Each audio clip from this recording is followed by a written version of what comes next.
উন্মুক্ত ট্রাইব্যুনালের সামনে জব্দকৃত আবু সাইদের গেঞ্জির অংশবিশেষ যখন ট্রাইব্যুনালে প্রদর্শন করা হয় এবং আমার হাতে দেয়া হয়, তখন আমি দেখে পাইনি, এবং আমি দেখে পাইনি জন্য আমি আবার তদন্তকারী কর্মকর্তাকে জিজ্ঞাসাবাদ করি যে দেখেন তো এই জব্দকৃত আবু সাইদের সেই কালো রঙের গেঞ্জির অংশবিশেষে কোনো ছিদ্র আছে কিনা।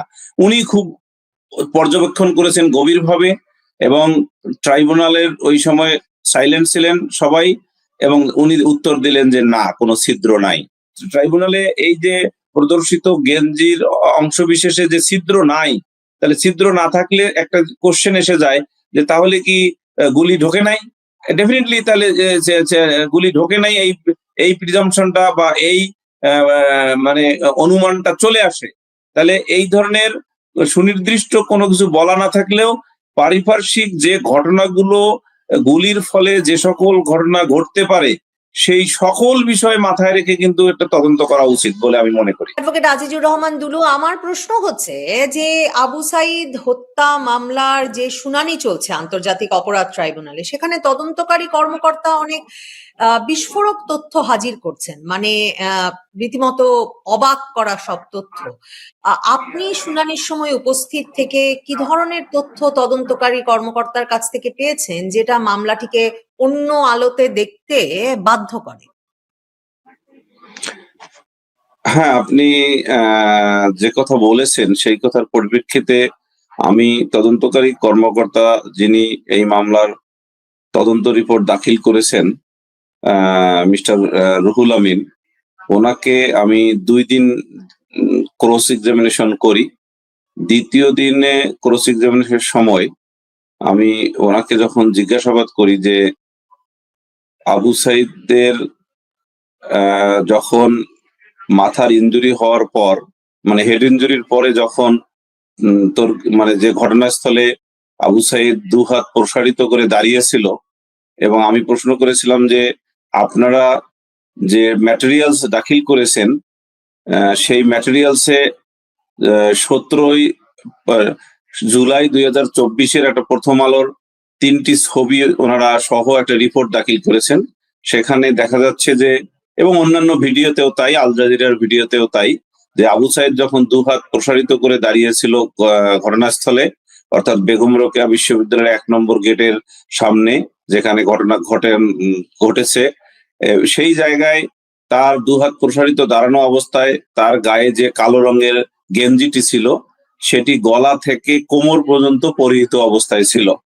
প্রসিকিউশনের দাবি অনুসারে যে আমাদের যে 2 জন পুলিশ অফিসার, অর্থাৎ একজন কনস্টেবল, যদিও তারা পুলিশ অফিসার না, মানে ভুল করে মানুষ বলে তাই আমিও বললাম, তা একজন কনস্টেবল, একজন এএসআই, কনস্টেবল সুজন চন্দ্র রায় এবং এএসআই আমির হোসেন, এই 2 জনকে অভিযুক্ত করা হয়েছে যে তারা গুলি করে তাকে হত্যা করার ক্ষেত্রে সরাসরি ভূমিকা রেখেছেন।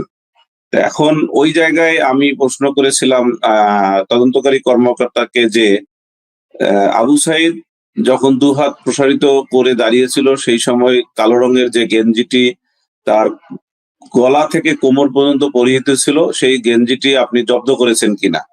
তো উনি বলেছেন যে হ্যাঁ, আমি জব্দ করেছি, আংশিক জব্দ করেছি। তারপর আমি এই বিষয়ে সর্বশেষ প্রশ্ন করলাম, গেঞ্জিটি আপনি বাহির করেন। বাহির করা হলো উন্মুক্ত ট্রাইব্যুনালে। আমি গেঞ্জিটির অংশবিশেষ হাতে নিয়ে দেখলাম কোনো ছিদ্র নেই। তখন আমি তদন্তকারী কর্মকর্তা, আংশিকভাবে জব্দ করেছেন বলছেন, এর অর্থ কি? এর অর্থ হলো যে পুরো গেঞ্জিটি তারা, মানে প্রসিকিউশনের যে তদন্তকারী কর্মকর্তা জব্দ করেন নাই, আংশিক জব্দ করেছেন, অংশবিশেষ। শব্দটা এভাবেই লেখা আছে, তাই আমি অংশবিশেষ বলাটাকেই বেশি প্রায়োরিটি দিচ্ছি। কোন অংশ থেকে কোন অংশ ওনারা জব্দ করেছেন, পুরোটা কেন করেন? সে বিষয়টাও তারা অর্থাৎ তদন্তকারী কর্মকর্তা মানে বলতে পারেন নাই। তদন্তকারী কর্মকর্তা বলেছেন যে এটা এই আইসিটি মামলা 1/2025 হওয়ার আগে আবু সাইদ হত্যা মামলায় 2টো মামলা হয়। রংপুর মেট্রোপলিটন এলাকার অধীনে রংপুর তাজহাট যে একটা পুলিশ স্টেশন আছে, সেই পুলিশ স্টেশনে 2টো মামলা হয়। এই 2টো মামলার একটি মামলাতে, যেটা প্রথম মামলা হয়, সেই মামলাতে এই আগের যে তদন্তকারী কর্মকর্তা ছিলেন তিনি এটা জব্দ করেছেন অংশবিশেষ। সেই অংশবিশেষ জব্দটাই আবার পুনঃজব্দ করেছেন আইসিটির যে তদন্তকারী কর্মকর্তা মিস্টার রুহুল আমিন। এখন প্রশ্ন হলো যে আমি যখন বলেছি যে এই যে অংশবিশেষ এটা সামনের না পিছনের, এটা মিস্টার রুহুল আমিন কিন্তু উত্তর দিয়েছেন যে এটা আমি জানি না, এটা পূর্বতন যিনি তদন্তকারী কর্মকর্তা জব্দ করেছেন উনি ভালো বলতে পারবেন। তো এখন এটা তো হলো প্রসিকিউশনের দায়িত্ব, কারণ burden lies upon the prosecution to prove the prosecution case. Then আমি যখন কোশ্চেন করলাম যে এই গেঞ্জির যে অংশবিশেষ, আবু সাইদের পরনের যে গেঞ্জির অংশবিশেষ আপনারা জব্দ করেছেন বা পুনঃজব্দ করে আদালতে প্রদর্শিত করেছেন, এইটা এখন দেখান। তখন উনি দেখালেন এবং গেঞ্জিটির অংশবিশেষ আমি হাতে নিয়ে উন্মুক্ত ট্রাইব্যুনালে সবার সামনে নিজে দেখলাম যে কোনো পিলেট হোল নেই, ছিদ্র নেই বলতে পিলেট হোল নেই। তারপর আমি তখন তদন্তকারী কর্মকর্তাকে জিজ্ঞাসা করলাম, দেখেন তো এই জব্দকৃত আবু সাইদের সেই কালো রঙের গেঞ্জির অংশবিশেষে কোনো ছিদ্র আছে কি না। তদন্তকারী কর্মকর্তা অনেকক্ষণ ধরে দেখেছেন এবং ট্রাইব্যুনালে উপস্থিত সকলেই তখন সাইলেন্ট ছিলেন, কারণ এই কোশ্চেনটি ছিল খুবই ইম্পর্টেন্ট কোশ্চেন এবং তদন্তকারী কর্মকর্তা এই প্রশ্নের উত্তরে ট্রাইব্যুনালকে জানালেন যে কোনো ছিদ্র নেই। তো এ থেকে একটা জিনিস এসে যায় যে আসলে এর আগে আমি এই মামলার ব্রিফিং এও বলেছিলাম এবং এই তদন্তকারী কর্মকর্তাকে আবার সেই দিন একই দিনে জিজ্ঞাসাবাদ করেছি যে দেখেন তো যে এই মামলার সুরতহাল রিপোর্টে মাথার মৃত্যুর সম্ভাব্য কারণ কি বলা আছে। মানে তখন উনি স্বীকার করেছেন যে হ্যাঁ লেখা আছে যে হেড ইনজুরিতে তার মৃত্যু হয়েছে। তাহলে এই বিষয়টা কিন্তু তখন ইন্ডিকেটেড হয়ে যায়। আর গুলি লাগার ফলে যে তার মৃত্যুর যে ফ্যাক্ট, এই ফ্যাক্টটা এখন ডাউটফুল হয়ে যায়। অ্যাডভোকেট দুলো, এই যে আপনি যে প্রথম আলোর রিপোর্ট তারা জমা দিয়েছেন বলছেন তদন্তকারী কর্মকর্তা, কিংবা আল জাজিরার ফুটেজ জমা দেওয়া হয়েছে, এই সবগুলোই কিন্তু আমি প্রথম আলোরটা একদম মনে করতে পারি, কারণ অসংখ্যবার এর পরেও আবু সাইদ সংক্রান্ত রিপোর্ট করতে গিয়ে ওই প্রথম আলোর প্রতিবেদনটা দেখেছি। ওই ছবি এবং ওই ফুটেজ সবই কিন্তু যমুনা টিভির ফুটেজ থেকে সংগৃহীত। এবং আপনি যে বলছেন যে কোনো মানে বন্দুকের গুলির কোনো ছিদ্র পান নাই আপনি আবু সাইদের পরিহিত মানে আমি পাইনি বলতে আমি উন্মুক্ত ট্রাইব্যুনালের সামনে জব্দকৃত আবু সাইদের গেঞ্জির অংশবিশেষ যখন ট্রাইব্যুনালে প্রদর্শন করা হয় এবং আমার হাতে দেয়া হয় তখন আমি দেখে পাইনি, এবং আমি দেখে পাইনি জন্য আমি আবার তদন্তকারী কর্মকর্তাকে জিজ্ঞাসাবাদ করি যে দেখেন তো এই জব্দকৃত আবু সাইদের সেই কালো রঙের গেঞ্জির অংশবিশেষে কোনো ছিদ্র আছে কিনা। উনি খুব পর্যবেক্ষণ করেছেন গভীরভাবে এবং ট্রাইব্যুনালের ওই সময় সাইলেন্ট ছিলেন সবাই এবং উনি উত্তর দিলেন যে না, কোনো ছিদ্র নাই। এবং 17ই জুলাইয়ের ওই প্রথম আলোর প্রতিবেদনে কিন্তু পরিষ্কারভাবে লেখা ছিল তখনও কিন্তু পুলিশ শুধুমাত্র রাবার বুলেট ব্যবহার করছিল। সঠিক, আপনি আপনার কথাটা রাবার বুলেট কি ফুঁড়ে চলে যেতে পারে নাকি আঘাত করেছে এমন ভাবে যে মৃত্যু হয়েছে, এই প্রশ্নগুলো কিন্তু বারবার উঠেছে আবু সাইদের মৃত্যুর পর থেকে, কারণ প্রাণঘাতী বুলেট কিন্তু তখন পুলিশের কাছে ছিল না। আপনি যে কথাটা বলেছেন যথার্থই বলেছেন। আমার প্রশ্নে এটাও ছিল, তদন্তকারী কর্মকর্তাকে আমি জিজ্ঞাসাবাদ করেছিলাম যে প্রথম আলোর রিপোর্ট আপনারা সংযুক্ত করে দিয়েছেন আপনাদের প্রসিকিউশন ম্যাটেরিয়ালস এর একটা ডকুমেন্টে, যেটা ওনারাই আবার এটাকে এক্সিবিট করেছেন। তো সেই প্রথম আলোর রিপোর্টে দেখেন লেখা আছে যে rubber bullet, police rubber bullet ছোড়ে, তার মানে মেটাল বুলেট ওখানে ছোড়া হয় নাই। তো এটা হলো প্রথম আলোর ওই রিপোর্ট অনুসারে যে রিপোর্টটা ওনারা দাখিল করেছেন। এখন আরেকটা বিষয় এসে যায় যে আসলে রাবার বুলেট, আপনি যেটা বলেছেন যে রাবার বুলেট গেঞ্জিকে মানে পরিহিত গেঞ্জিকে আবু সাইদের ছিদ্র করতে পারে কিনা। যদি গেঞ্জিকে ছিদ্র করতে না পারে তাহলে তাহার বডির জন্য ছিদ্র হওয়ার কোনো প্রশ্নই আসে না, কারণ মানুষের যে বডি আর মানুষের যে গেঞ্জি আমাদের দেশে, বিশেষ করে আবু সাইদের যে গেঞ্জিটার অংশবিশেষ জব্দ করা হয়েছে এটা ফুললি আমার এখন মনে হচ্ছে যে ওটা একটা কটন গেঞ্জি, এবং তাহলে কটন গেঞ্জির অবশ্যই ছিদ্র হতে বাধ্য, যদি সেখানে রাবার বুলেট হোক আর লেড লেড পিলেটস হোক। তা যেহেতু ছিদ্র হয়নি, তাহলে এখানে প্রসিকিউশনের যে দাবি, সেই দাবিটি ডাউটফুল হয়ে যায় ক্লিয়ারলি।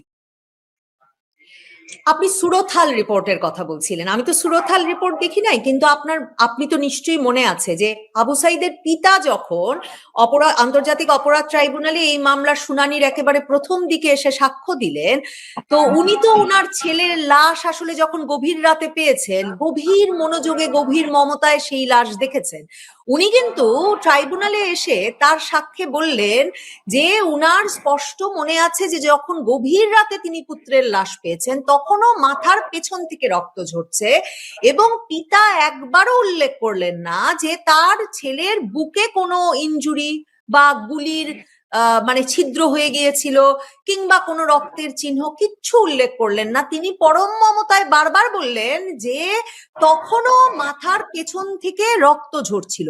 হেড ইনজুরির কারণ কি? কারা তার এই হেড ইনজুরি ঘটালো? পুলিশ তো সামনে, যমুনা টিভির ফুটেজ অনুযায়ী, প্রথম আলোর ছবি অনুযায়ী। তাহলে হেড ইনজুরি হলো কি করে? আপনি ঠিকই বলেছেন যে আবু সাইদের পিতা যখন তার আবু সাইদের ডেড বডিকে কবরে শোয়ানোর আগে, বিশেষ করে যখন ধৌত করা হয় আমাদের মুসলিম রীতি অনুসারে, সেই সময় উনি মাথার পিছনে রক্ত ঝরা অবস্থা দেখেছেন, মানে রক্তাক্ত ইনজুরি দেখেছেন এবং রক্ত দেখেছেন। এই প্রশ্নটাও কিন্তু আমি জেরায় করেছিলাম এবং এই প্রশ্নটিও কিন্তু জেরাতে আবু সাইদের পিতা উত্তর দিয়েছিলেন। এখন প্রশ্ন আরেকটি করেছেন এই প্রশ্নের মধ্যে, সেটা হলো যে তাহলে মাথার যে আবু সাইদের মাথার যে জখম, এটা কে করেছে? হ্যাঁ, এটারও উত্তর আমি তদন্তকারী কর্মকর্তাকে আল জাজিরার যে 49.55 সেকেন্ডের, অর্থাৎ মানে প্রায় 50 মিনিটের যে video report, investigative video report যেটা দেখানো হয়েছে, সেই রিপোর্টটা যেটা আবার তদন্তকারী কর্মকর্তা দাখিল করেছেন, সেই রিপোর্টে আমি কিছু ভিডিওর অংশ দেখাইছি, মানে বলছি, আর আদালতে প্রসিকিউশন টিমের লোকজন দেখিয়েছেন উন্মুক্ত ট্রাইব্যুনালে, এবং সেখানে প্রদর্শিত হয়েছে যে 6 জন পুলিশ আবু সাইদকে লাঠি দিয়ে পিটিয়েছেন। এবং এই 6 জন পুলিশের মধ্যে তখন আমি আবার জিজ্ঞাসা করেছি তদন্তকারী কর্মকর্তাকে যে আপনি এই 6 জন পুলিশের মধ্যে, উনি কাউন্টডাউন করে দেখেছেন 6 জন আমার প্রশ্নের উত্তরে, বাস্তবেও 6 জন পুলিশ তাকে হিট করেছে তার মাথায়। তখন আমি প্রশ্ন করলাম যে এই 6 জনের মধ্যে আপনি কতজনকে, হ্যাঁ সেটা ওই আল জাজিরার ভিডিও, সেই আল জাজিরার ভিডিও, এবং আমি তখন, এটা ইউটিউবেও পাওয়া যায়, এখনো আপনি দেখতে পাবেন, জুলাইয়ের 36 দিন নামে যে আল জাজিরার ভিডিও, বা দর্শক যারা দেখতেছেন ওনারাও দেখতে পাবেন। মূল বিষয়টা হলো যে এখানে ওই যেটা বলতেছিলাম যে আপনার ওই 6 জন পুলিশের, আমি যখন আবার প্রশ্ন করি তদন্তকারী কর্মকর্তাকে যে আপনি কতজনকে শনাক্ত করতে পেরেছেন এই মামলায়, তখন উনি উত্তর দিয়েছেন মাত্র 1 জনকে। তখন স্বভাবতই প্রশ্ন এসে যায় যে 6 জন পুলিশ একত্রে আবু সাইদের মাথায় ইনজুরি করে জখম করলেন, এবং যে জখম তার পিতা কবরে শায়িত করার আগে দেখলেন, এবং যে জখমের কারণে আরো একটা তথ্য আছে, সেটা হলো মানে স্ট্রেচারে যখন আবু সাইদকে রাখা হয়েছে, তার মাথা যে অংশ স্ট্রেচারে রাখা হয়েছিল, বা মাথা যে স্ট্রেচারের যে অংশে ছিল, সেই অংশ কিন্তু রক্তাক্ত ছিল, স্ট্রেচারের অন্যান্য অংশে কোনো রক্ত ছিল না। তাহলে স্বভাবতই এখন ক্লিয়ারলি যে সেই 6 জন পুলিশ যারা তার হেড ইনজুরি ঘটাইলেন, তার মধ্যে 5 জন পুলিশকে অশনাক্তকৃত এবং আসামি অন্তর্ভুক্ত না করেই যে তদন্ত রিপোর্ট দাখিল করা হলো, ডেফিনেটলি এই তদন্ত রিপোর্টও প্রশ্ন, মানে সন্দেহ মানে মুক্ত নয় অথবা পরিপূর্ণ নয়। ইট ইজ ডেফিনেটলি, এটা বলা যায় যে ডিফেক্টিভ। কেন? আল জাজিরার প্রতিবেদনেই বলা আছে যে 6 জন পুলিশ তাকে হিট করেছে তার মাথায়, এবং তদন্তকারী কর্মকর্তা উন্মুক্ত ট্রাইব্যুনালে স্বীকার করেছেন যে 6 জন পুলিশ আবু সাইদের মাথায় ইনজুরি করেছে বা আবু সাইদকে লাঠিচার্জ করেছে। তাহলে আপনি যেখানে স্বীকার করতেছেন যে 6 জন পুলিশ তাকে আঘাত করেছে, সেখানে আপনি 1 জন পুলিশকে আসামি শনাক্ত করে বাকি 5 জনকে কি কারণে শনাক্ত না করে তদন্ত রিপোর্ট দিলেন, এটার উত্তর কিন্তু তদন্তকারী কর্মকর্তা দিতে পারেননি, এবং এ থেকে প্রমাণিত হয় যে এই তদন্তটা ডিফেক্টিভ। এবং মূল আসামি যাদেরকে করা হলো, মানে বলা হচ্ছে যাদের, যে এরা নাকি গুলি করে মেরেছেন, তো তারা তখন রাবার বুলেট ছুটছিলেন। কি ধরনের রাবার বুলেট ছুটছিলেন, তদন্তকারী কর্মকর্তা কি সেটা বের করতে পেরেছেন? হ্যাঁ, এই বিষয়েও আমি প্রশ্ন করেছি যে আমার যে দুইজন আসামি, যে সুজন চন্দ্র রায় কনস্টেবল এবং এএসআই আমির হোসেনের নামে ইস্যুকৃত দুটো 12 বোর শটগান ওনারা জব্দ করেছেন, মানে প্রসিকিউশন জব্দ করেছেন। কিন্তু এই 12 বোর শটগানে কি ধরনের বুলেট বা পিলেটস, যেটাকে অন্য ভাষায় বলা হয় আর্মস অ্যান্ড অ্যামিউনিশনের ভাষায়, কি ধরনের বুলেট বা পিলেট ব্যবহার করা হয়েছে এই ব্যাপারে কিন্তু উনি কোনো কার্তুজ, উনি ওনার শব্দে বলেছেন যে কোনো কার্তুজ জব্দ করা হয় নাই। তাহলে আরেকটা বিষয় রয়ে গেছে, সেটা হলো যে ব্যালাস্টিক রিপোর্ট করেছেন। ব্যালাস্টিক রিপোর্টে কিন্তু উনি জানতে চান নাই যে এই শটগান দুটোতে কি ধরনের বুলেট বা পিলেট ব্যবহার করা হয়েছে। তাহলে এই শটগানে দুটো জিনিস ব্যবহার করা হয়, একটা হলো আপনার রাবার বুলেট অথবা লেড লেড পিলেটস। তো এখন কোশ্চেন হলো, বা মেটাল পিলেটস। তো এখন যেহেতু জব্দ করা হয় নাই যে কোন ধরনের কার্তুজ ব্যবহার করা হয়েছে, আবার ব্যালাস্টিক রিপোর্টে কনসার্ন যে এক্সপার্ট তার কাছেও জানতে চাওয়া হয় নাই। তবে কনসার্ন এক্সপার্ট যেটা বলেছেন যে ওই শটগানের সোয়াবে লেড নাইট্রাইট মূলক পাওয়া গিয়েছে। তো এখন আমি তখন সেই বিষয়ে প্রশ্ন করেছি, এই যে আপনি যে ব্যালিস্টিক রিপোর্টে যে লেডের উপস্থিতির কথা আপনি বললেন, এটা মানুষের শরীরের জন্য হ্যাজার্ডাস কিনা, মানে হ্যাজার্ডাস না নন হ্যাজার্ডাস, এই প্রশ্নের উত্তরে উনি বলেছেন এটা আমি বলতে পারবো না। তখন আমি আরেকটি প্রশ্ন করেছি যে এই যে আমি গুগল করে দেখেছি ওনাকে জিজ্ঞাসাবাদের আগে, যে বাংলাদেশ পুলিশের জন্য অথবা আনসারের জন্য যে 12 বোর যে শটগান কেনা হয়, এটা সাধারণত বিদেশ থেকে কেনা হয়, এবং এই শটগানের যে বুলেট বা পিলেটস সেটাও কিন্তু বিদেশ থেকে কেনা হয়। পার্টিকুলারলি এই 12 বোর শটগানস এবং তার যে পিলেটস বা বুলেটস, এটা তুরস্কের ডিফেন্স কোনো মানে ম্যানুফ্যাকচারার যে কোম্পানি অনেকগুলো আছে, তাদের যে কোনো একটি থেকে কেনা হয়েছে। সেই কারণে গুগলের এই তথ্য নিয়ে আমি কিন্তু তদন্তকারী কর্মকর্তাদের জিজ্ঞাসাবাদ করি যে আপনি এই উৎপাদন উৎস, আপনি খেয়াল করেন শব্দ এভাবেই আমি প্রশ্ন করেছি, এবং অলরেডি আমি এই সার্টিফিকেট কপি পেয়েছি। আমি যা বলতেছি সবকিছু কিন্তু এখন সার্টিফিকেট কপির আলোকে বলতেছি। যে আমি তদন্তকারী কর্মকর্তাকে বলেছি যে এই যে আপনি যে 12 বোর শটগান এবং শটগানের যে পিলেটস বা বুলেটস, এর উৎপাদন উৎস সংক্রান্ত কোনো কাগজপত্র জব্দ করেছেন কিনা বা সংগ্রহ করেছেন কিনা, উনি বলেছেন না।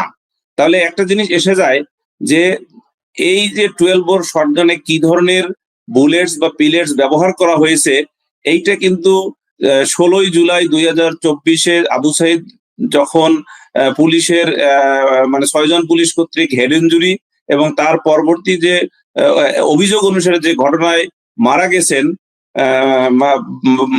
বা ডিসিস্ট হয়েছেন, এবং সেই ঘটনায় পুলিশ, তাহলে ডেফিনেটলি পুলিশের হাতে যে 12 বোর শটগান এবং যে বুলেটস বা পিলেটস সরবরাহ করা হয়েছিল, তাহলে সেটা বাংলাদেশ সরকারের একটা ক্রয় কমিটি আছে।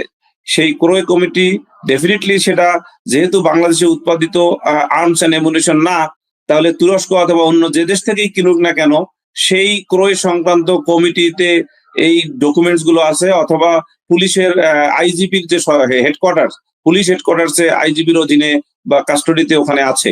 সেই বিষয়টিও মাথায় রেখে আমি কিন্তু জিজ্ঞাসাবাদ করেছিলাম যে এই 12 বোর শটগানস এবং তার বুলেটস বা পিলেট সংক্রান্ত কোম্পানির যে ম্যানুফ্যাকচারার কোম্পানির কোন কাগজপত্র জব্দ করেছেন কিনা। কেন এই প্রশ্নটি মানে খুবই ইম্পর্টেন্ট, কারণ এই সকল শটগানস এবং এর যে বুলেটস বা পিলেট যে সকল কোম্পানি ম্যানুফ্যাকচারিং করে অন্যান্য দেশে সরবরাহ করেন, তাদের কিন্তু একটা আইএসও সার্টিফিকেট থাকে, তাদের কিন্তু ওখানে ক্লারিফিকেশন করা থাকে যে এই বুলেটস বা পিলেটসটি হ্যাজার্ডাস না নন হ্যাজার্ডাস। তা আমার কাছে মনে হয়েছে প্রাণঘাতী নয়। হ্যাঁ, প্রাণঘাতী নয়। নন হ্যাজার্ডাস যদি হয়, সেই নন হ্যাজার্ডাস কি পর্যন্ত, সেটা হতে পারে আমার কাছে যেটা মনে হয় যে এই ডকুমেন্টস গুলো যদি আমরা পাইতাম তাহলে সুবিধা হইতো, তাহলে ওখানেই আমাদের পরিষ্কার হয়ে যাইতো যে যে বুলেটস বা পিলেটস এর কথা বলা হয়েছে 12 বোর শটগানের জন্য, এটা তুরস্ক না অন্য কোন কান্ট্রি থেকে আনা হয়েছে, এবং সেটা হ্যাজার্ডাস না নন হ্যাজার্ডাস, এবং যদি সেটা নন হ্যাজার্ডাস হয়ে থাকে তাহলে এই যে আবু সাইদের পরিহিত গেঞ্জিতে যে কালো রঙের গেঞ্জিতে যে ছিদ্র নাই, তাহলে সেটা কিন্তু সমর্থন করে। এই কারণে আমি একটি আবেদন দিয়েছিলাম ট্রাইব্যুনালে 13 তারিখে, 13/1/2026 ট্রাইব্যুনাল অন মেরিট এটা রিজেকশন করেছেন। বাট এটা ভবিষ্যতে হয়তো অনারেবল অ্যাপিলেট ডিভিশন যখন আপিলে শুনানি হবে সেই সময় হয়তো এই বিষয়টি আবার আসতে পারে বা বিবেচনায় আসতে পারে, যেহেতু ট্রাইব্যুনাল। অ্যাডভোকেট আজিজুর রহমান দুলু, খুব গুরুত্বপূর্ণ প্রশ্নে আপনি এনেছেন যে তার মানে আদালতে মামলাটি হয়েছে যেভাবে আবু সাইদ মারা গেছেন অভিযোগে, এখন সেই অভিযোগের যে অস্ত্র, সেই অস্ত্রের যে গুলি, কার্তুজ, প্যালেট যেটাই বলেন, সেটাই তার মানে এখন পর্যন্ত জব্দও করা হয় নাই, এবং সেটা ঠিক কি ধরনের ছিল সেটা বের করারও কোনো চেষ্টা তদন্তকারী কর্মকর্তা করেন নাই, আর আদালতও আপনার সেই আবেদন গ্রহণ করলেন না। এখন এটা আসলে একটা বিষয় আমি বলতে পারবো না যে তদন্তকারী কর্মকর্তা ব্যবস্থা বা চেষ্টা করেছেন কিনা, তবে এটা সত্য যে তদন্তকারী কর্মকর্তা যেহেতু জব্দ করেন নাই বা জব্দ করতে পারেন নাই, তাহলে ভিতরে উনি চেষ্টা করে থাকলেও সেটা ওনার ব্যাপার। কিন্তু একটা ক্লিয়ার মেসেজ সেটা হলো যে কার্টিজ বলে এটাকে, বাংলায় হয়তো অনেকে বলে কার্তুজ, এই কারণে হয়তো তদন্তকারী কর্মকর্তা কার্তুজ বলেছেন। এই যে কার্তুজ জব্দ না করার ফল যেটা দাঁড়ালো, এই বিষয়টা হলো অজানা থেকে যাচ্ছে যে এটা আসলে রাবার বুলেট ছিল কিনা, না লেড পিলেট ছিল, বা মেটাল বুলেট ছিল, অথবা এটা হ্যাজার্ডাস ছিল না নন হ্যাজার্ডাস ছিল, কোনো কিছুই কিন্তু এখানে ক্লিয়ার হচ্ছে না। ফলে এই unclear position of the 12 bore guns and its bullets or pellets brings the doubtfulness, and this doubtfulness brings the favor to the accused concerned. Advocate Azizur Rahman Dulu, রক্ত পাওয়া গেল স্ট্রেচারে, পিতা দেখলেন, সুরত হাতের রিপোর্টে দেখা গেল সবই হলো হেড ইনজুরি, মাথার পেছনে তার ইনজুরি, জখম থেকে রক্তপাত।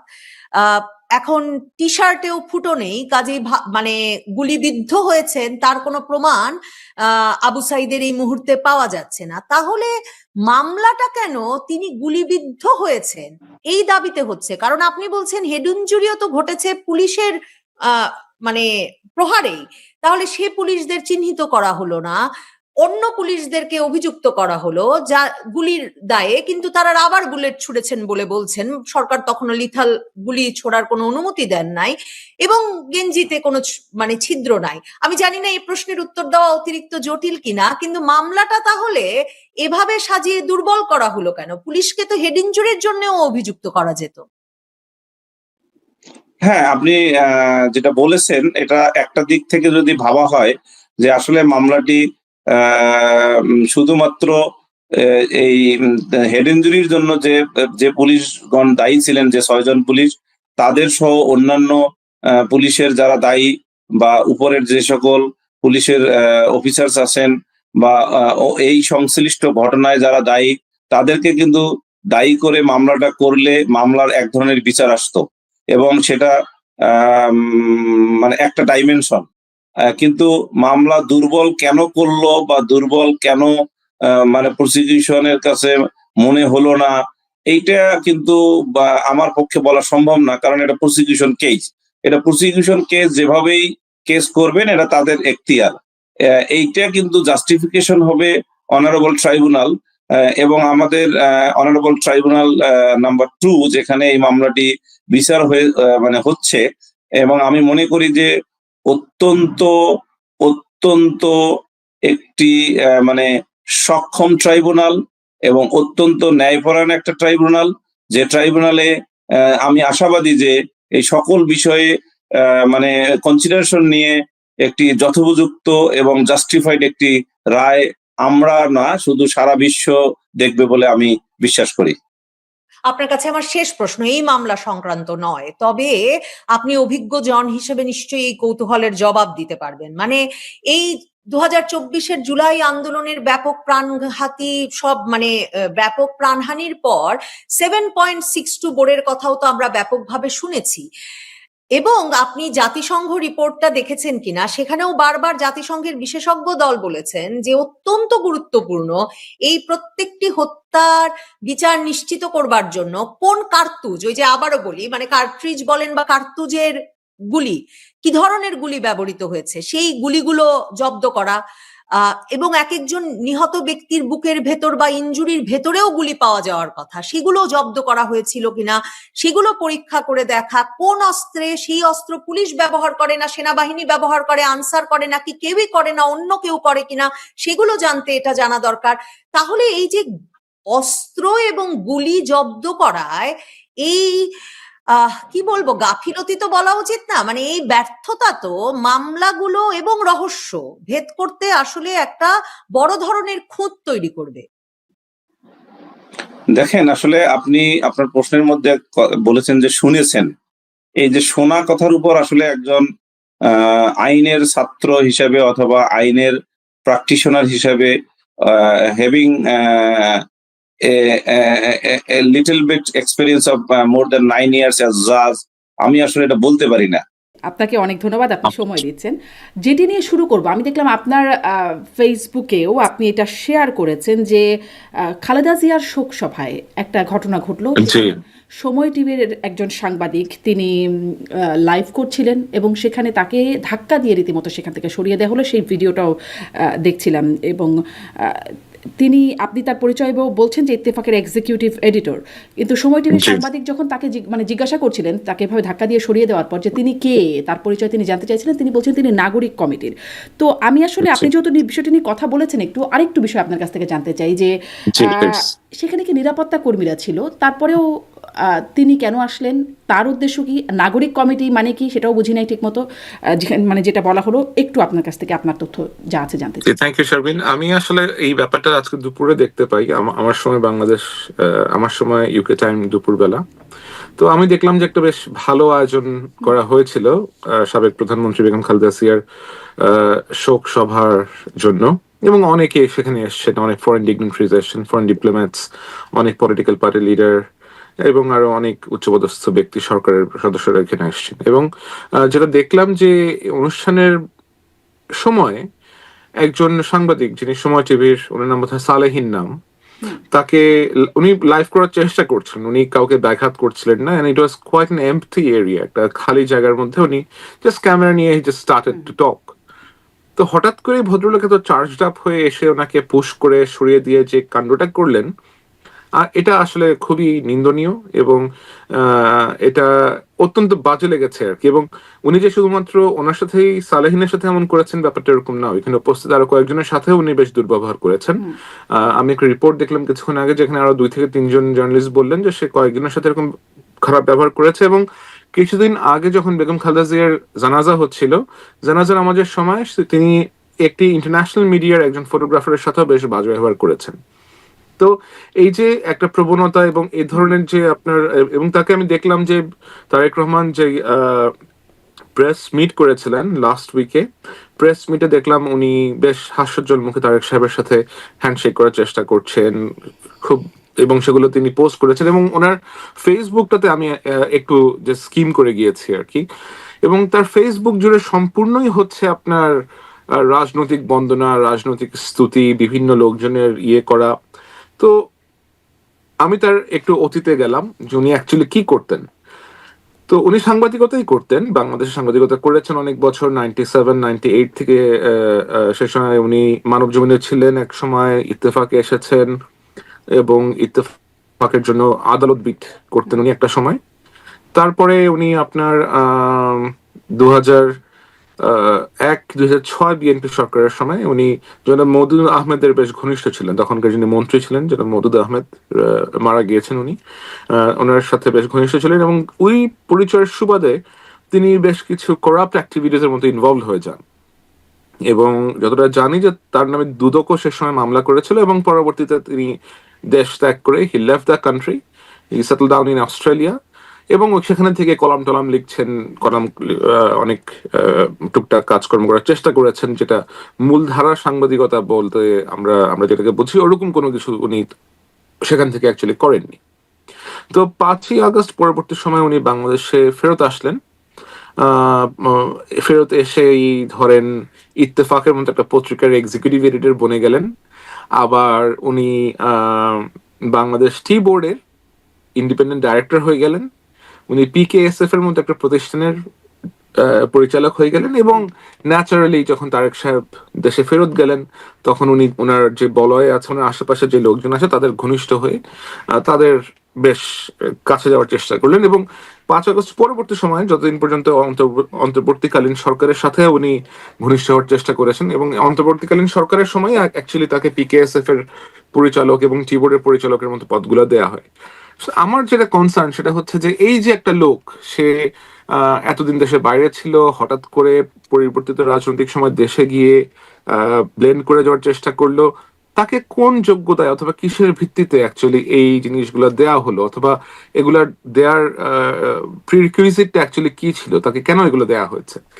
এবং আমরা তার যে ধরনের অ্যাপ্রোচ দেখতে পেলাম আজকে, এই ধরনের অ্যাপ্রোচ কিন্তু আমরা বিগত সরকারের সময়ও, বিগত স্বৈরাচার শাসকের সময় আমরা দেখেছি। তো তাদেরও একটা এরকম গোষ্ঠী ছিল, তারা এইভাবে বিভিন্ন মিডিয়াকে আপনার সাপ্রেস করার চেষ্টা করতেন, মানুষকে এইভাবে আক্রমণ করতেন, এবং একটা তোষামদি ক্লাস ছিল যারা তোষামত করে করে করে করে এমন কাজ করতেন যেন আপনার কি বলে আর কি, হীরক রাজার দেশে যেমন হীরক রাজ্যের যেই চাটুকাররা ছিল, লাইক তারা সেভাবে ব্যবহার করতেন। তো আমি দেখতে পাচ্ছি যে ওরকম একটা প্যাটার্ন কি এখন ইভলভ করার চেষ্টা করছে ঠিক, কিনা। আমিও আপনার কাছে এই প্রশ্নটাই করবো, ওরকম প্যাটার্ন আপনি যে প্রশ্নটা করছেন আপনার কাছে সেটা কি মনে হয় সেটা জানতে চাইবো। কিন্তু আসলে আপনি তার কথা বলছিলেন, আসলে গণমাধ্যম, প্রিন্ট মিডিয়া বলি বা ইলেকট্রনিক মিডিয়া, সবখানেই তো আসলে এরকম একটা দখলদারিত্বর জায়গা চলে আসছে, যোগ্যতায় বা অযোগ্যতায় যেভাবেই হোক হয়ে গেছে, সেটি আমাদেরও একটা অভিজ্ঞতার ব্যাপার।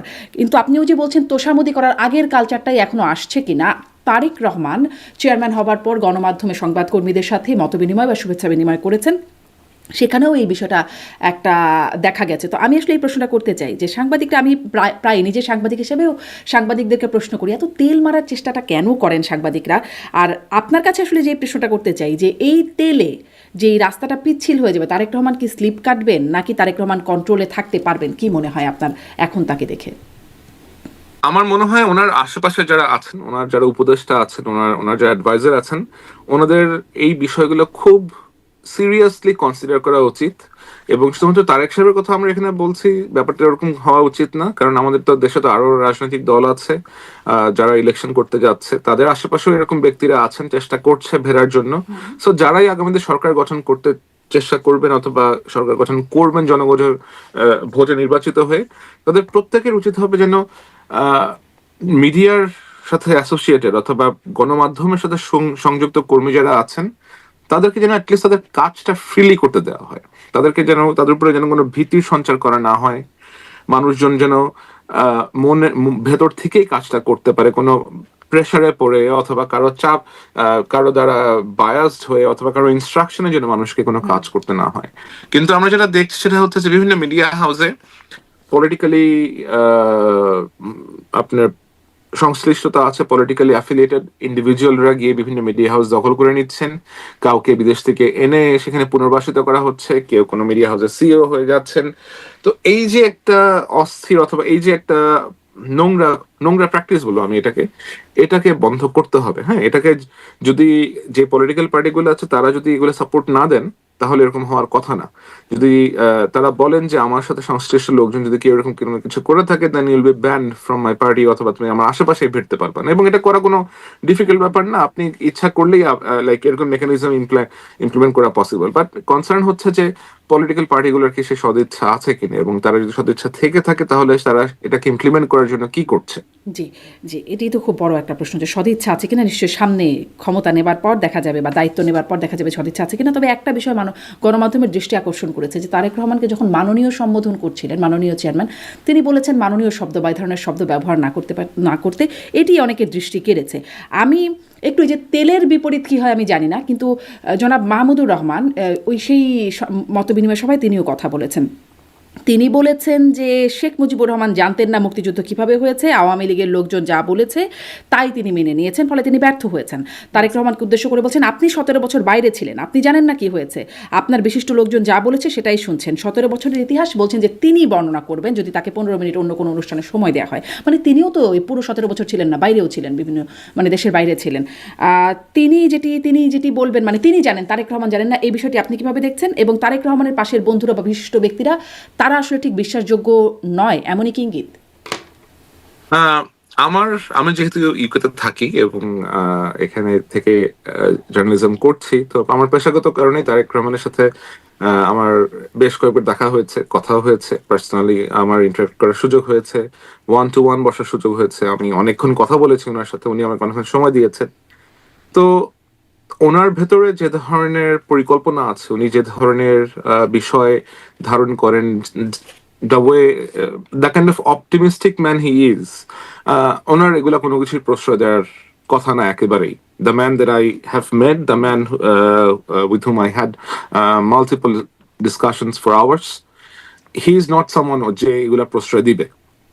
তো আমার মনে হয় যারা চেষ্টা করছেন তারা হয়তো একটা লেয়ার পর্যন্ত পৌঁছতে পারবেন, কিন্তু মনে হয় না যে তিনি এ ধরনের তোষামত করা অথবা এ ধরনের চাটুকারী কার্যকলাপের জন্য কোন রকমের স্পেস রেখেছেন তার আশেপাশে। আর মাহমুদুর রহমান সাহেবের বিষয় যেটা বললেন, ওই যে যেটা বললাম যে ওনার সাথে ইন্টারাকশন করার আমার সুযোগ হয়েছে, so he is a very well informed man. উনি অত্যন্ত সচেতন, উনি অত্যন্ত জানেন বাংলাদেশে কি হচ্ছে, কোথায় কি হচ্ছে। What I know for a fact যে উনি ওনার প্রত্যেক যে গ্রাসরুট লেভেলে ইউনিয়ন পর্যায়ে নেতাদের নামও উনি জানেন, তাদের সাথে উনি সরাসরি ইন্টারাক্ট করেন এবং this people can directly reach him. এবং অবশ্যই তার তো বাংলাদেশে লক্ষ লক্ষ নেতা কর্মী ছিল, তার বাংলাদেশে এত বিশাল বড় একটা পলিটিক্যাল পার্টি, তো নিশ্চয়ই তিনি সবসময় তো যোগাযোগ তো ছিলই। মাহমুদুর রহমান সাহেব তার বললা হবে না যে 17 বছর ছিলেন না, আপনি কিছু জানেন না। মাহমুদুর রহমান সাহেব নিজেও তো অনেক বছর ছিলেন না, উনিও হয়তো অনেক কিছু জানেন অথবা জেনে অনেক কিছু এখন অনেক কিছু অন্যভাবে করার চেষ্টা করছেন বাংলাদেশের ভেতরে। জি, আপনারা আসলে আরেকটা বিষয়, যদি যেহেতু মাহমুদুর রহমানের সম্পর্কে আসলে খুব ছোট্ট করে 30 সেকেন্ড বা 1 মিনিটে যদি বলেন যে তার তুরস্কের নাগরিকত্ব নিয়ে কথা হয়েছে, মানে এটি কি কোনো মানে সমালোচনার জায়গা? অনেকেই তো ডুয়াল সিটিজেন আচ্ছা মানুষের না, আমি আপনাকে যেটা বলতে পারি যে ডুয়াল সিটিজেনশিপ থাকতে পারে, মানুষের থাকা সম্ভব।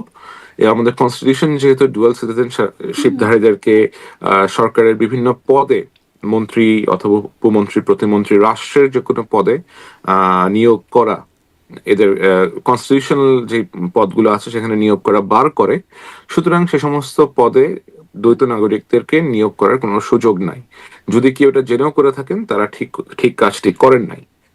এখন দ্বৈত নাগরিকত্ব আপনি অনেকভাবে পেতে পারেন। দ্বৈত নাগরিকত্ব আপনি যুক্তরাজ্য, যুক্তরাষ্ট্র, অস্ট্রেলিয়া অথবা ইউরোপের কোনো দেশে বসবাস করলে সেখানে আপনি একটা নির্দিষ্ট সময় পর্যন্ত বসবাস করলে ল্যাঙ্গুয়েজ টেস্ট দিয়ে, সেখানে যদি আপনি ভালোভাবে ট্যাক্স দিয়ে থাকেন এবং সুনাগরিকের মতো বসবাস করে থাকেন, আপনি 8 বছর, 10 বছর, 5 বছর পরে গেলে সেখানকার নাগরিকত্ব পেয়ে যাবেন। এর জন্য আপনাকে কোনো অতিরিক্ত অর্থ খরচ করতে হবে না। এখন বিশ্বের বেশ কিছু দেশ আছে যেখানে আপনাকে অর্থ খরচ করতে হতে পারে নাগরিকত্ব গ্রহণ করার জন্য। এই দেশগুলো হচ্ছে ক্যারিবিয়ান আইল্যান্ডের কিছু কান্ট্রি, যেমন অ্যান্টিগা, বারবুডা, বার্বাডোস, তারপরে Trinidad and Tobago, saint Kitts and Nevis, এরকম আরো বেশ কয়েকটা কান্ট্রি আছে, সেন্ট হেলেনা, এরকম কয়েকটা দেশ।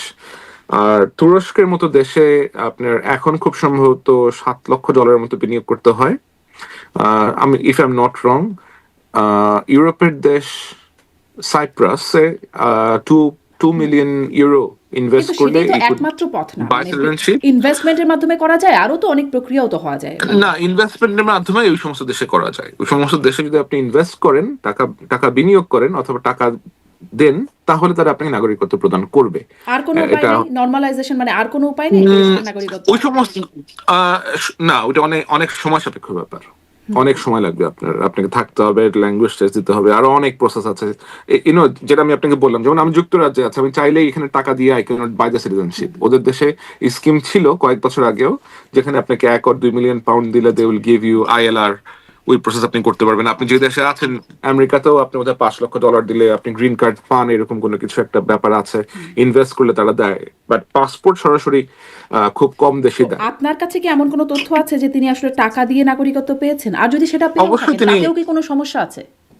না, টাকা দিয়ে নাগরিকত্ব করলে সমস্যা যেটা হতে পারে, অথবা সমস্যার কনসার্ন যেটা, সেটা হচ্ছে যে আপনি টাকাটা তো বাংলাদেশ থেকে, বাংলাদেশের যে ফরেন এক্সচেঞ্জ অ্যাক্ট আছে, বাংলাদেশের ফরেন এক্সচেঞ্জ অ্যাক্ট অনুযায়ী আপনি বাংলাদেশ থেকে বছরে $12,000 বেশি নিতে পারেন না আইনগতভাবে।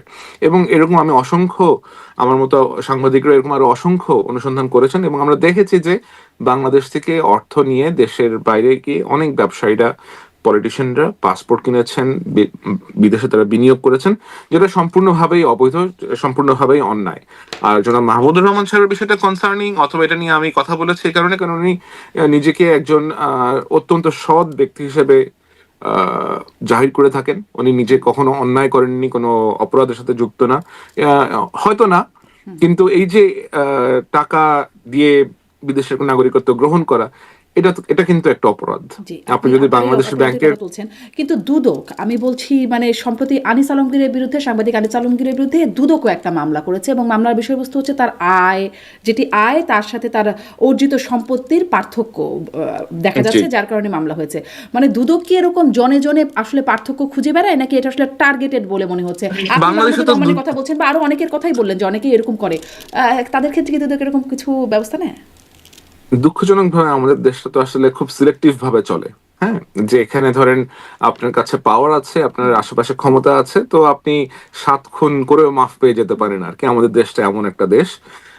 আমাদের দেশে আইনের শাসন বলতে তো, আইনের শাসন খুবই দুর্বল। আর আইনের শাসন যে নাই করে তা না, আইনের শাসন খুবই দুর্বল, খুবই নাজুক, এবং এই পরিস্থিতিটার অবশ্যই পরিবর্তন হওয়া উচিত। এবং যে কাউকে টার্গেট করলেই, যাকে পছন্দ হচ্ছে না তাকে টার্গেট করে তাকে আক্রমণ করা, মামলা দিয়ে দেওয়া, যেমন আনিস আলমগীর সাহেবের ক্ষেত্রে যেটা হয়েছে, তাকে উনি একটু কথাবার্তা বলেছেন এই সরকারের, যায় সরকারের বিরুদ্ধে যায়, ওনাকে নিয়ে জেলে ঢুকিয়ে দেওয়া হলো বিভিন্ন ধরনের বাজে রকম চার্জ, ভুয়া চার্জ, যেটা কোনো রকম বেস নাই। আপনার কি জানা আছে, মানে মানে বা আপনি কি ধারণা করতে পারেন যে কার সিলেকশন বা কার টার্গেট, সরকার তো একসাথে সবাই মিলে করে না, এইরকম আসলে মানে এই টার্গেটগুলো করা হচ্ছে? এটা আসলে বলা মুশকিল যে কার টার্গেট হতে পারে, অথবা কে কারা এগুলা করে থাকে না, বাট নিশ্চয়ই উনি যাদের সমালোচনা করেছেন তারাই হয়তো কেউ পছন্দ করে নাই। জি জি, আমি একটু আপনার সহকর্মী আল জাজিরার একজন সাংবাদিক, তিনি ইন্টারভিউ করেছেন আমাদের প্রেস সচিব শফিকুল আলমকে, এবং সেখানে কয়েকটা বিষয় নিয়ে কথা বলতে চাই। তিনি জিজ্ঞাসা করছিলেন যে সরকারের মধ্যে এক্সট্রিমিজম এলিমেন্ট, এই প্রসঙ্গে যখন তিনি কথা বলেছেন, তিনি এটি রিজেক্ট করেছেন এবং বলছেন যে ফাইনেস্ট ক্যাবিনেট, কোট আনকোট, তিনি বলছেন ফাইনেস্ট ক্যাবিনেট আছে, যেখানে শিক্ষাবিদ আছেন, সাবেক আমলা আছেন, সেনা কর্মকর্তা আছেন, মানবাধিকার কর্মীরা আছেন। আপনি আমার অনুষ্ঠানে বলেছিলেন, যেটি বেশ ভাইরালও হলো, এটা নিয়ে সংবাদও হয়েছে, যে একজন সাদা চুলের উপদেষ্টা, যিনি তালেবানাইজেশন প্রক্রিয়ার সাথে যুক্ত ছিলেন বা প্রচেষ্টা ছিল তার এই বিষয়টার সাথে, এই যে এরকম মানে, কিন্তু তিনি যে আউটরাইট রিজেক্ট করছেন যে এরা এরকম কিছু নাই, ফাইনেস্ট ক্যাবিনেট, তিনি কি আসলে জানেন না নাকি অন্য কিছু? শামিন, আমি এখানে আপনাকে একটা জিনিস একটু জানিয়ে রাখি যে আমি তো এখানে আমার ব্যক্তিগত ক্যাপাসিটিতে আসছি। সো আমি আল জাজিরার পক্ষ থেকে এখন এখানে আসিনি। এবং আপনি যে অনুষ্ঠানটার কথা উল্লেখ করলেন, বাংলাদেশের ডেমোক্রেটিক টেস্ট, ওইটার একজন প্রডিউসার হচ্ছে আমি নিজেই। সুতরাং আমার পক্ষে ওই শোর ব্যাপারে করা কোনো মন্তব্য করার সুযোগ এই মুহূর্তে নাই। কিন্তু আমি এতটা বলতে পারবো যে যেহেতু it is a ongoing show, ওটা আরো 3টা এপিসোড বাকি আছে, তো এটা যখন শেষ হবে, then hopefully I will come in one of your shows and I can talk about that. যেটা বলতে চাই আমি আপনাকে, সেটা হচ্ছে যে বাংলাদেশের ভেতরে যে র্যাডিক্যাল এলিমেন্টস নাই, অথবা ফাইন্যান্স ক্যাবিনেট, এটা ফাইন্যান্স ক্যাবিনেটের বিষয়টা আমি পরে আলাপ করবো, বাট র্যাডিক্যাল এলিমেন্টস নাই এটা বলার কোনো রকমের সুযোগ নাই, কারণ র্যাডিক্যাল এলিমেন্টস বিশ্বের সব থেকে নিরাপদ দেশেও র্যাডিক্যাল এলিমেন্টস থাকে। আমি যে দেশে আছি, আপনার যে দেশে আছেন, এই সকল দেশেও র্যাডিক্যাল এলিমেন্টস থাকে। এবং এটা আসলে ধরেন আমাদের দেশের গোয়েন্দা সংস্থা, পুলিশ, নিরাপত্তা সংস্থা, তারা কিন্তু জানে যে কার সাথে কার যোগাযোগ আছে, কারা কিছু করার চেষ্টা করছেন। আমাদের যে অ্যান্টি টেরোরিজম ইউনিট আছে, সেখানে একজন ব্যক্তি এই মুহূর্তে গ্রেফতার আছে, তার নাম হচ্ছে ওয়ালিউল্লাহ জনি। ওয়ালিউল্লাহ জনিকে গ্রেফতার করা হয়েছে আপনার ইয়ের পরে, কেরানীগঞ্জে যে একটা এক্সপ্লোশন হয়েছিল লাস্ট মান্থে, ওই এক্সপ্লোশনের পরে তাকে এখান থেকে গ্রেফতার করা হয়। এবং অলিউল্লাহ জনির সাথে অনেক ইন্টারেস্টিং ব্যক্তিদের সংশ্লিষ্টতা আছে, যাদের সাথে আহ, যারা সরকারের বেশ গুরুত্বপূর্ণ জায়গাতে আছেন। হ্যাঁ, তারা হয়তো বলতে পারেন যে তারা লয়ার অথবা তারা কোনো বিশেষ কারণে তাকে ইন্টারভিউ করতে ডেকেছিল, কিন্তু আহ, সরকারের কয়েকজন লোকের সাথে যে এই গোষ্ঠীর সংশ্লিষ্টতা অথবা পরিচয় নাই, এটা যদি কেউ দাবি করে থাকে তাহলে এটা ঠিক না। আচ্ছা, আপনি ওই শোয়ের বিষয়ে মন্তব্য করতে চাচ্ছেন না, কিন্তু এই কমেন্টসগুলো তো জেনারেল একটা ব্যাপার বা আলোচনার মতো। যেমন ধরেন আরও একটা বিষয়, সেটা নিয়ে আপনার সাথে আগের অনুষ্ঠানে কথা হচ্ছিল যে প্রথম আলো ডেইলি স্টারে যে হামলার ঘটনা, সেই বিষয়েও কথা প্রসঙ্গে তিনি বলেছেন যেটি নুরুল কবিরের যে অভিযোগ যে সরকারের ভেতরের কেউ বা পুরো সরকারই এই ঘটনাটা ঘটতে দিয়েছে। এই প্রসঙ্গে তিনি এটিকে অ্যাবসলিউট লাই বা ননসেন্স এই বক্তব্যকে তিনি বলছেন। আপনি আসলে তার বক্তব্য সম্পর্কে কি বলবেন? আমি ওনার বক্তব্য সম্পর্কে কিছু বলবো না। অ্যাজ আই সেড যে আমি ওই শোর একজন প্রডিউসার এবং it is still ongoing show. যেটা আমি আপনাকে বলতে পারি সেটা হচ্ছে, যখন প্রথম আলো এবং ডেইলি স্টারের অফিসে আগুন দেওয়া হয় তখন কিন্তু সবার প্রথমে আমাদের যিনি স্বরাষ্ট্র উপদেষ্টা আছেন ওনাকে জানানো হয়, এবং যেহেতু প্রেস সচিব নিজেও একজন জার্নালিস্ট ছিলেন ওনাকেও জানানো হয়, এবং উনি চেষ্টা করেছেন, উনি ওনার নিজের চেষ্টাটা উনি করেছেন, কিন্তু স্বরাষ্ট্র উপদেষ্টাকে তখন ঘুম থেকে ডেকে তুলতে হয়েছিল, এটা আমি জানি। অফকোর্স উনি বয়স্ক মানুষ, উনি তখন ঘুমাচ্ছিলেন, বাট পুলিশের যে অ্যাকশন সেটা হয়তো আরেকটু ফাস্ট হতে পারতো।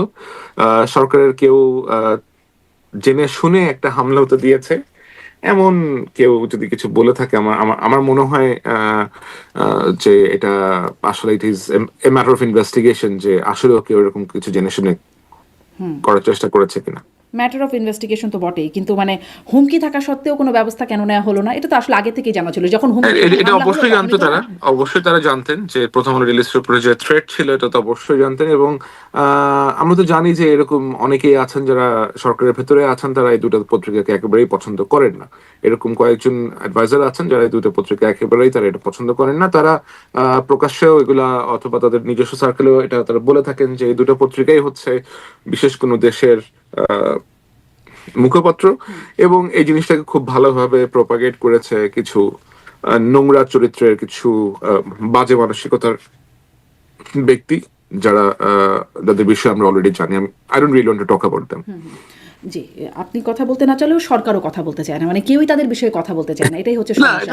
আইন শৃঙ্খলা বাহিনীও তাদের বিষয়ে নাম নিতে চায় না। না, তারা হচ্ছে কি এখন ল্যাংটা লোকজন নিয়ে কি বলবো, আমি বলেন উলঙ্গ একটা লোক। কেউই কেন বলে না যদি সেটা অপরাধ হয়? আর যদি অপরাধ না হয় তাহলে বাদ দেন। না, এখন যদি অপরাধ হয়, প্রশ্নটা সেখানে, তাহলে আইন শৃঙ্খলা বাহিনী, সরকার যারা দায়িত্বশীল কেন না? এখন একটা ডার্টি মাইন্ডেড লোক, যার কত ডজন এরকম অ্যাপ লাইক খুব বাজে রকমের ভালগার ছবি ওয়েবে ছড়িয়ে আছে, তারপরেও সে এসে নিজের এই সমস্ত বাজে প্রোপাগান্ডা এগুলো বলার চেষ্টা করে। এখন যেটা আমরা জানি যে ন্যাংটার কোনো শরম নাই, এখন এটা বলে তো লাভ নাই। এখন যার শরম নাই, যার সে জানে যে তার একটা ছেলে আছে, বড় ছেলে আছে, তার ছেলে এগুলো দেখতেছে, তার একটা ওয়াইফ আছে, তার ওয়াইফ এগুলো শুনতেছে তার বিষয়ে, তার মধ্যে তো কোনো রকমের বিকার নাই। এখন যে যার মধ্যে বিকার কাজ করে না তাকে তো আমাদের বলে লাভ নেই। লাইক প্রত্যেকটা জিনিসেরই একটা সময় গেলে মানুষ তার উত্তরটা পেয়ে যায়।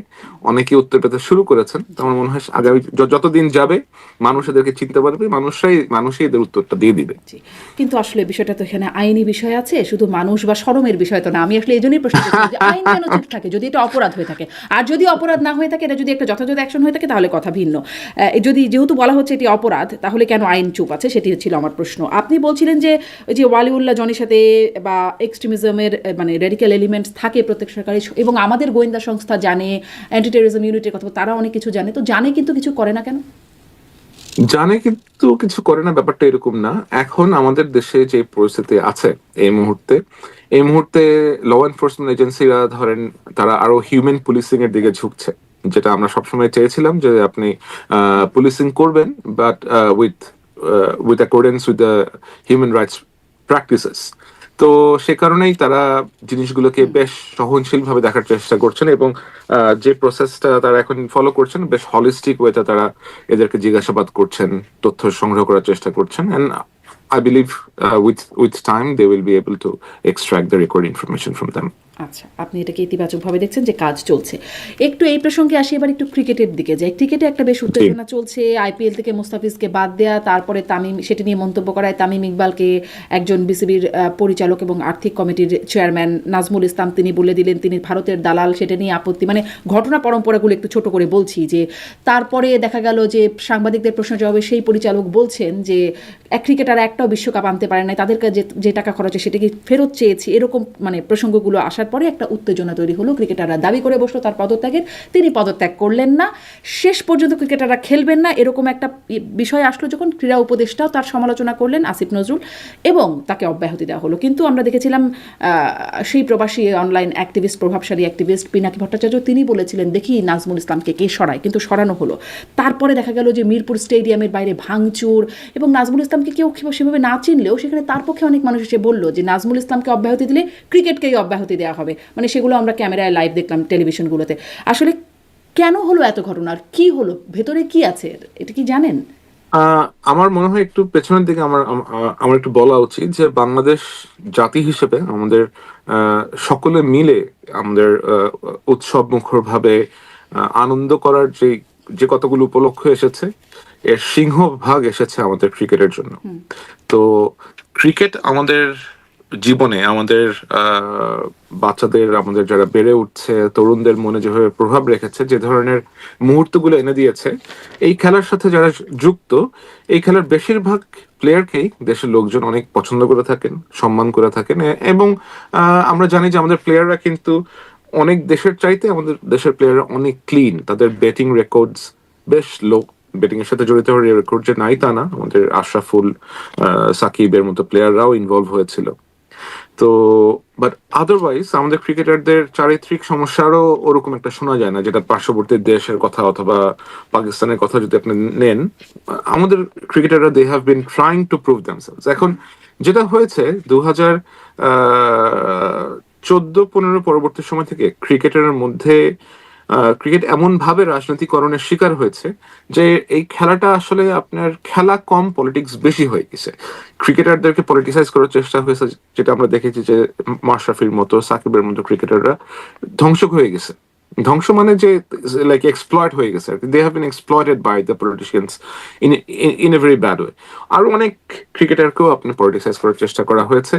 কিন্তু এই সিচুয়েশনটা এখন এমন একটা অবস্থায় এসে পৌঁছাইছে যে আপনি your star players, Tamim Iqbal বলেন, আপনি আমাদের বুলবুল ভাই যিনি বলেন এখন আছেন, এছাড়া মুস্তাফিজ, মিরাজ, এদেরকে তো আপনার ভিলিফাই করার কোনো সুযোগ অ্যাকচুয়ালি নাই। হ্যাঁ, এই প্লেয়াররা আমাদের দেশের জন্য অনেক ইফোর্ট দিয়েছেন। এখন আপনি একজন প্লেয়ারকে বলে দিলেন যে সে হচ্ছে অমুক দেশের দালাল, অমুক দেশের চর, এটা তো আপনি বলতে পারেন না। আপনি এটা বলার আগে আপনাকে তো জিজ্ঞাসা করতে হবে যে আপনি অ্যাকচুয়ালি কে, আপনার এই খেলার জন্য অথবা এই স্পোর্টের জন্য আপনার কন্ট্রিবিউশনটা কি ছিল। আপনি তো বিসিবি পরিচালক যে হলেন, আপনি আসলে কিভাবে বিসিবি পরিচালকটা হলেন, এই বিসিবির পরিচালক হওয়ার পেছনের কাহিনীটা কি, আপনাকে কেন করা হলো, আপনার কি কোনো বিশেষ রাজনৈতিক গোষ্ঠীর সাথে সংশ্লিষ্টতা ছিল, আপনার জন্য কি কেউ সুপারিশ করেছে, এটাও দেখা উচিত যে এদেরকে কারা এনেছে অ্যাকচুয়ালি বোর্ডে। হ্যাঁ, কারণ আমি যখন বিসিবি ইলেকশনটা হয় তার আগে আমি বেশ কিছু বিষয়ে কথা বলেছিলাম যে ক্রিকেট যেন কোনোভাবে পলিটিসাইজ করে না হয়। এবং আপনি দেখবেন যে এই বোর্ডের মধ্যে পলিটিক্যাল বিএনপির তরফ থেকে আমার মনে হয় যে আমি বিএনপির বিষয়ে বলেছিলাম, তাদের ইনফ্লুয়েন্স কিন্তু বেশ কম, তাদের লোকজন ভাবে ইনফ্লুয়েন্স হয়নি, কিন্তু তারা ওইভাবে ওদের পরিবারের কয়েকটা ছেলে আসার কথা ছিল, ওইখানে বিভিন্ন সালাউদ্দিন সাহেবের ছেলে আরো 2-1 জনের ইনভলভ হওয়ার কথা ছিল। But since it was like it became quite controversial, none of them came to be the board members. On the other hand, যেটা হয়েছে, এমন বিতর্কিত লোকেরা এসেছে এখানে, যেমন আমজাদের মতো একটা ছেলে আছে ওখানে, আমজাদ বোধহয় he even have criminal charges against him if I'm not wrong, and he was very much close with the previous regime. তো এরকম কন্ট্রোভার্সিয়াল লোকজনদেরকে নিয়ে এসে আপনি ক্রিকেটে ঢোকানো হয়েছে। সো কারা করেছে, কেন করেছে, এটা বিসিবির ব্যক্তিরাই হয়তো ভালো করে বলতে পারবেন, but there is no chance that you can vilify your players in such way. If you have anything personal against anyone, that should not go to the press. Like এটাকে আপনি একটা বাজে এক্সাম্পল হিসেবে সেট করেছেন যিনি এই কাজটি করেছেন। জি, এবং তার সাথে বা তাকে একরকম সমর্থন জানিয়ে ফেসবুকে পোস্ট করেছেন আরেক পরিচালক, সঙ্গীত শিল্পী আসিফ আকবরও। সেটি নিয়েও মানে আলোচনা ছিল। তিনিও বলছেন যে দালালদের নিকৃষ্ট মানে চিনে রাখার কথা, এরকম একটা কি যেন তিনি ফেসবুকে। না, জনাব আসিফ বলেন অথবা like cricket is a thing that should be ডেল্ট with sports people, এবং লোকজনের যারা এরকম আবেগী যারা হয়ে যায় না আর কি, হ্যাঁ, যে আপনি এত হ্যাট্রেড, এত ঘৃণা, এগুলা দিয়ে তো আপনি জীবন্ত আবেগ দিয়ে চলে না অ্যাকচুয়ালি, জি, তাই না? আপনি একটা প্লেয়ারকে বলে দিলেন দালাল, what is the basis of it? সে দালাল হলো কিভাবে? এবং আমি তো তামিম স্পিচটা শুনেছি, সে তো এখানে দালালির মতো কোনো কথাবার্তা তো সে বলে নাই কোনো রাষ্ট্রের জন্য। জি, তিনি একটু জাস্ট চিন্তা করে, আবেগে না গিয়ে আপনার মতোই বলছিলেন যে চিন্তা করে, ভবিষ্যতের কথা চিন্তা করে সিদ্ধান্ত নেওয়ার কথা বলেছিলেন। মানে এই যে আপনি বলছেন যে কিভাবে এরা জায়গা পেল বা নিয়োগ পেয়ে গেলেন, ওই সেই শুরুর যে প্রসঙ্গটা ছিল সালেউদ্দিন, তিনিও নানান সংশ্লিষ্টতা বা খাতিরে এসে এতগুলো পোস্ট পেয়ে গেলেন। এদিকে এখানেও খাতিরে আসলে ক্রিকেট বোর্ডের বিভিন্ন জায়গায়। ইন্টারেস্টিং হলো যে সালাউদ্দিন তো 5 আগস্টের পরে আসে, তখন কিন্তু কোনো পলিটিক্যাল পার্টির আমার জানার মতো এতটা ইনফ্লুয়েন্স ছিল না যে তাকে আপনার পিকেএসএফ এর পরিচালক বানা দিবে, টি বোর্ডের পরিচালক বানা দিবে। এটা টি বোর্ডের পরিচালক তো he became in last year actually, যে 25 সালে সেটা হয়েছে। কিভাবে হয়েছে? ইত্তেফাকের এক্সিকিউটিভ ডাইরেক্টর সে কিভাবে হলো, কারা করেছে? এরকম আরো কয়েকটা পত্রিকাতে, কয়েকটা টেলিভিশন চ্যানেলেই আছে। সিও হয়েছে একজন গত পরশুদিন নাকি তার আগের দিন আপনার আর একটা টেলিভিশনে। এই লোক কিভাবে এই টেলিভিশন চ্যানেলে সিও হয়ে গেল, আই হ্যাভ নো আইডিয়া। আরেকজন চিফ হেড অফ নিউজ হয়ে গেছে, কি জার্নালিজম করছে, আপনার হয়তো টক শো অ্যাঙ্কর ছিলেন, এরকম বহুত লোকজন আছে। তো আমার কাছে like what I see is যে একটা সেট দল, একটা সেট লোক পরিবর্তন হয়েছে, আর একটা সেট ব্যাচ এসে এদেরকে রিপ্লেস করছে। এটা তো গ্রহণযোগ্য না। কিন্তু স্লোগানটা ছিল এই আন্দোলন শুরু হওয়ার গণ অভ্যুত্থানে, কোটা না মেধা, মেধা মেধা, কিন্তু আসলে দেখা যাচ্ছে কোটাই একরকম বা খাতির, সংশ্লিষ্টতা ইত্যাদিতেই আসলে এসে ভরে যাচ্ছে, সেই মেধার জায়গাটা খুব খুঁজে পাওয়া যাচ্ছে না। সেরকমই আর একটা জায়গা এটাও কিনা যে ওসমান হাদির ভাই ওমর হাদি, তাকে বিশেষ একটা নিয়োগ করা হয়েছে বাংলাদেশ সহকারী হাইকমিশন বার্মিংহাম যুক্তরাজ্যের দ্বিতীয় সচিব পদে তাকে নিয়োগ করা হয়েছে। আপনি সেই নিয়োগের প্রজ্ঞাপনটা ফেসবুকে শেয়ারও করেছেন। তো সেখানেও এরকম মানে এটাও একটু আগে আসলে জিজ্ঞাসা করি যে ভাই কোটা কি একটা খুব ভালো কোটা? এখন ধরেন মুগ্ধর ভাই স্নিগ্ধ, এদিকে হাদির ভাই ওসমান হাদির ভাই ওমর হাদি, অন্যদিকে মাহফুজের ভাইও, তারও নাকি নানান মানে কর্মকাণ্ড আমরা শুনতে পাই। ভাই কোটা কি খুব এখন একটা লুক্রেটিভ বিষয়? এই জিনিসগুলো আমাদের দেশে আসলে বন্ধ হওয়া উচিত। এই জিনিসগুলো আসলে বন্ধ হওয়া উচিত। ওসমান হাদির বিষয়টা, সে একজন অবশ্যই তুখোড় ছাত্রনেতা ছিল এবং অত্যন্ত দুঃখজনক ভাবে তাকে হত্যা করা হয়েছে। যে ব্যক্তি হত্যা করেছে তাকে আমরা আইডেন্টিফাই করেছি অলরেডি। তো তারপরে তার পরিবারের জন্য তো আসলে করার অনেক কিছুই ছিল, এবং এখনো সম্ভব। তার যে 6 জন ভাই বোন আছে তাদেরকে যদি কোনোভাবে ফ্যাসিলিটেট করতে হয়, অনেকভাবে ফ্যাসিলিটেট করা যায়।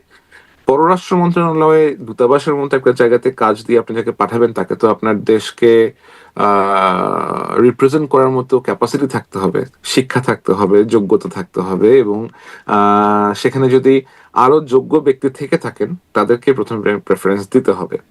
এমন না যে আমি বলছি না যে হাদির ভাইকে এখানে দেওয়া উচিত হয়নি, কিন্তু হয়তো তাকে অন্য কোথাও অন্য কোনো কাজেও লাগানো যেত, তাকে হয়তো সরকার অন্যভাবে সাপোর্ট করতে পারতেন। তো এমন কিছু আমার মনে হয় যে করা উচিত না, যেটা বেশ দৃষ্টিগত হয় আর কি। সেটা মুগ্ধর ভাই স্নিগ্ধর ক্ষেত্রে হোক অথবা অন্য যে কারো ভাইয়ের ক্ষেত্রেই হোক, এগুলো করা উচিত না। আর কারো আত্মীয় স্বজন যদি আনডিউ অ্যাডভান্টেজ নিয়ে থাকেন, যেমন আমরা দেখেছি মাহফুজের ভাই আনডিউ অ্যাডভান্টেজ নিয়েছে, এবং তার ওই কল রেকর্ড আমি শুনেছি, এবং এরকম আরো বেশ একটা ঘটনার সাথে তার ইনভলভমেন্ট আছে, এটা অস্বীকার করার কোনো উপায় নাই। তো এগুলা তো অ্যাড্রেস করা হয় নাই, এগুলা তো অ্যাড্রেস করা উচিত ছিল, অবশ্যই অ্যাড্রেস করা উচিত ছিল। তো আমি জানি না আমাদের দেশে কবে এই প্র্যাকটিসটা হবে, যে যখন when people will be really held accountable. এখন আমরা দেখছি যে বিগত সরকারের সময় অনেক অ্যাকাউন্টেবল হচ্ছে, বাট তাদের সিংহভাগই পলাতক।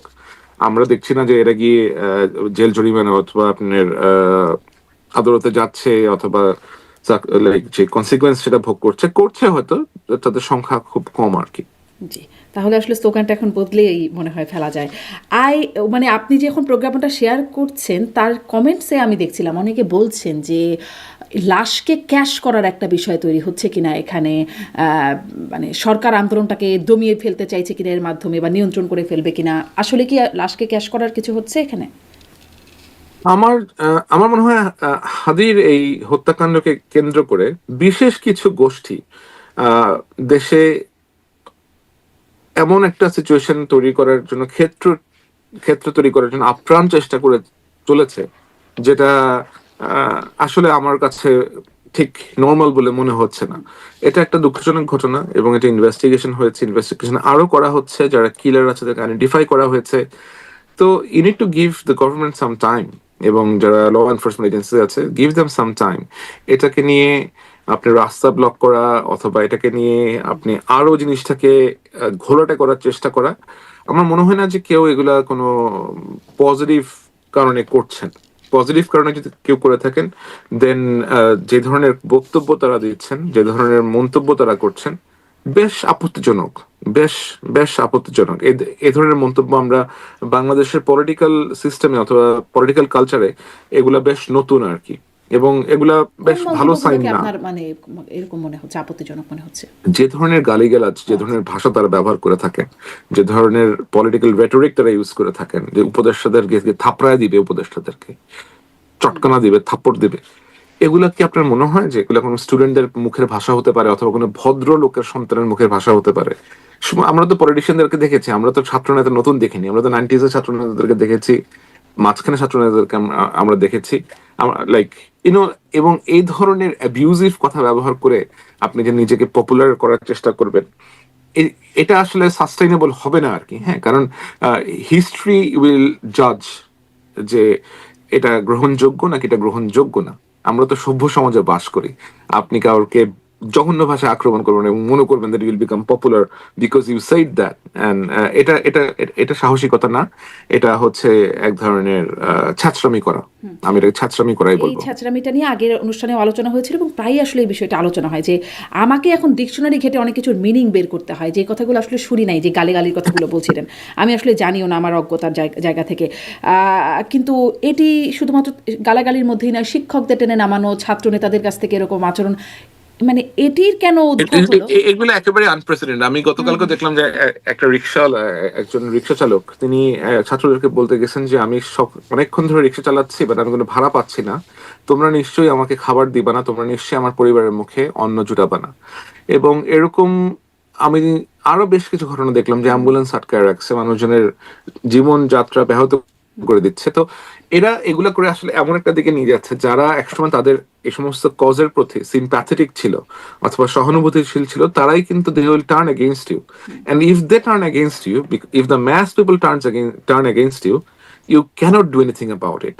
কারণ সাধারণ লোকজনকে থামিয়ে রাখা সম্ভব না। অ্যাকচুয়ালি আপনাদের সংখ্যা কত? আপনার তো ছাত্র, আপনি আপনার নিজের উদ্দেশ্য হাসিল করার জন্য একটা রাস্তার মোড়ে গিয়ে ব্লক করে রাখছেন, আর কয়েকজনকে নিয়ে আসছেন, সখানে লোকজন হয়েছে।